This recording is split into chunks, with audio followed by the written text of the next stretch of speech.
If you feel behind with money, you're not. Most people will never talk financial literacy. I've worked in accounting and finance for over 15 years and I even struggle to understand my own money. But here's the good news.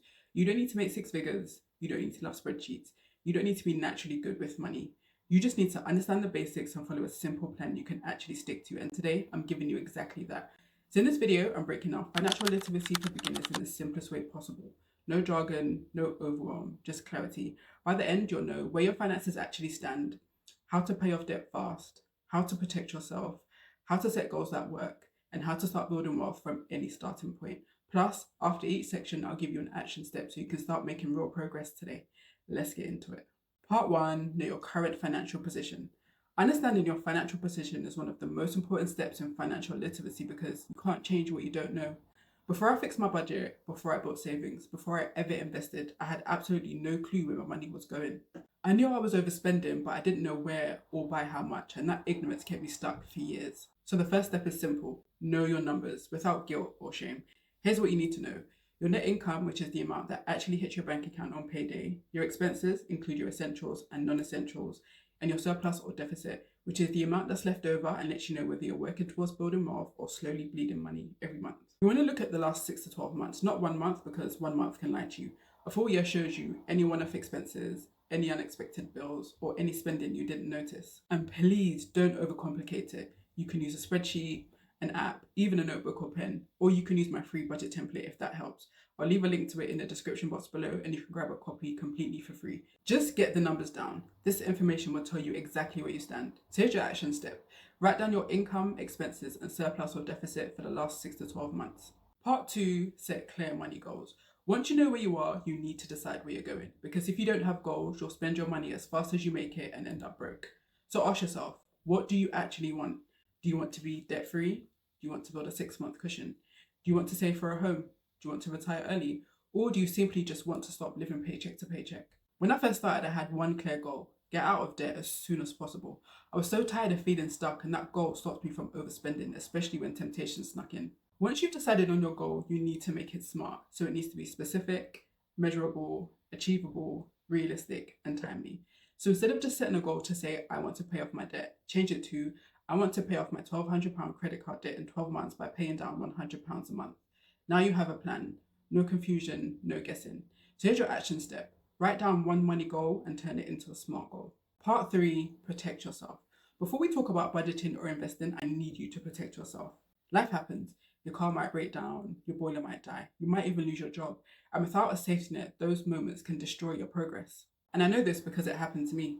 When I started paying off my debt, my car broke down and I didn't have any money in savings, so I had to loan money from a friend, and that put me into even more debt. And that moment changed everything for me. So here's the rule: build a starter emergency fund, even while you're paying off debt.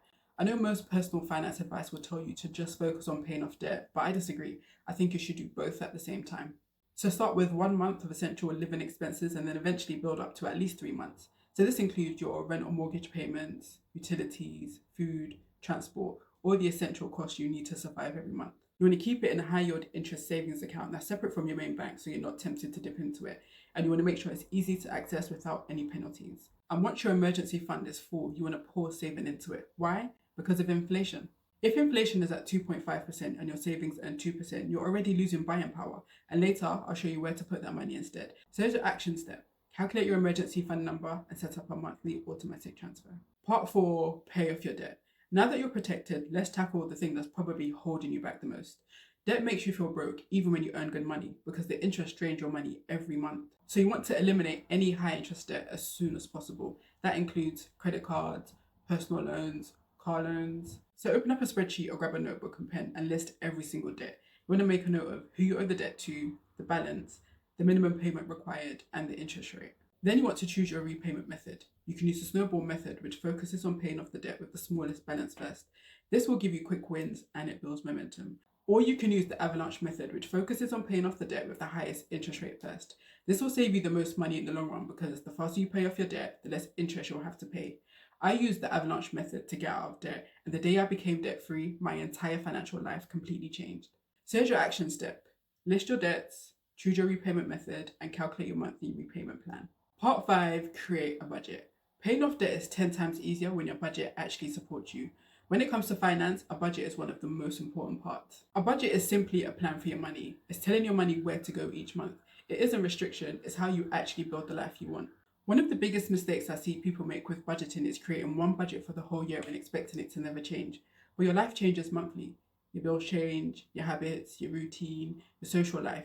Everything fluctuates, and that's normal. As a finance analyst, part of my job is forecasting, which is where we predict future costs based on patterns. And when I worked for a student accommodation company, we planned for things like lower utility costs in summer, higher advertising during holidays, and lower occupancy over Christmas. And your budget should work the same way. For example, during summer, you'll probably be socializing more, so your expenses will be higher. And maybe in March, you have a salary review, so your income may increase. I know for me, every April, my phone bill increases in line with CPI, which is annoying, but I include that in my budget. So look at the big picture and plan for your monthly income and expenses, but also include any one-off expenses, any annual payments like car insurance, for example, subscriptions, debt payments, saving contributions. This is what makes a budget supportive, not restrictive. Then you want to review it monthly. I do mine on the first Sunday of every month. This keeps you on track and shows you what's working and where you need to adjust. And this is where your money personality matters. Are you a spender, an avoider, a saver? Once you know your patterns, budgeting becomes support, not punishment. So here's your action step. Create your yearly budget with seasonal changes and make time in your calendar for your monthly review. Part 6, start building wealth. Once your budget is working and your financial foundation is laid, it's time to start building wealth.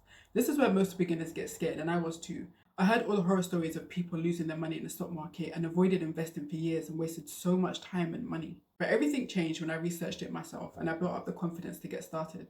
I started with just £250 a month, just £250, and slowly, consistently, I built a 5-figure portfolio. So here's what beginners need to know. You don't need to pick stocks. You don't need to time the market. You do not need to read charts. You can get started with global index funds.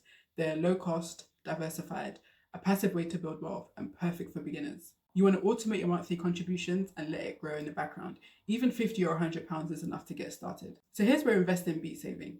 If you have £2,500 sitting in a savings account at a 2% interest rate, you'd earn £50. But if you invested that same money in an index fund averaging 8%, you'd earn £200. That's the power of compound interest. You want to ensure you're using a tax advantage account, which is the stocks and shares ISA if you're in the UK, or a Roth IRA if you're in the US. And once you start investing, you want to track your net worth, because net worth is the real measure of wealth. Your net worth is your assets minus your liabilities. If it's positive, you're on track. If it's negative, you want to start paying off your debt. So here's your action step. Choose your monthly investment amount, pick your platform, choose your index fund, and automate everything. Part 7, increase your income. This is the part that accelerates everything. Budgeting and saving matter, but increasing your income will change everything. It will help you reach your goals faster. And with inflation and the cost of living crisis, one income stream is too risky. And you don't even necessarily need a big business to get started. You can start small. You can take on freelance gigs, create and sell digital products, offer services, or start a side hustle. When I wanted to make more money, I used my accounting skills to offer bookkeeping services to small businesses. And it wasn't a unique idea, but it worked. So if you have no idea where to start, use the skills you already get paid for in your corporate job. More income equals faster saving, faster debt payoff, faster investing, and faster wealth building. So here's your action step. Choose one income stream based on the skill you have and take the first step to get started today. You don't need to do everything at once, just start with one step. Even the smallest step builds financial confidence, and that confidence will compound just like your money will. And if you want to take the next step in your journey, watch my video on how to manage your money like the 1% next. It goes perfectly with this video and goes a step deeper. If you found this video helpful, give it a like and subscribe for more videos on money and building wealth. And remember, stay rich in mindset and the money will follow. Thanks for watching, and I'll see you in the next one.